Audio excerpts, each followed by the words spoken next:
Na hii kitu ya Nyota online ya. Hii Nyota ilikuwa ya youth something ya. Nilikutana nayo online. Si mimi nika apply. After apply obviously tukafanya hizo aptitude test. Ya zilikuwa challenging kwa najua nilipita. Nikaitwa niende back to the ward.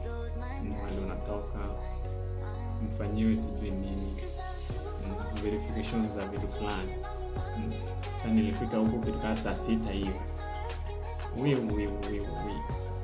Nilipata watu ni wengi. Mayouth ni kibao. Wadogo mpaka youth wanakaa senior. Nasema, sasa ilifaa kufika 28, 29 na mimi. Wengine walikuwa wanakaa 35. Okay. Nikauliza mali sasa tunapanga naye. Line yetu yenyewe ilikuwa mrefu.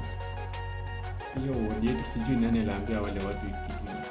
Hii mpaka watu wanajua kwa wana smartphone, watu walijaa tu line hivi. Nikasema it's okay. Kuna line mrefu. Unafinywa. Nikasema wallahi hii pesa si ya bure. Jule kufinywa unafinywa yenyewe unalipia. Umefinywa design nyingine unatamani tu kuvomit kwa line. Okay. Sasa nikagundua kwa hii line yetu karibu tunafika 1000. Hawa watu 1000 kumbe wanataka tu watu 70 peke yake. Kwa hiyo 70 ni equal gender, 35 male, 35 female. Alafu kwa watu 70 pia wame include watu with disability. Watu with disability wanapewa first priority. Sasa kwa line yetu walikuwa watu kama 10 hivi. Nao 10 karibu wote walikuwa male. Sasa kwa 35 toa 10. Tumebaki na kitu kama 25.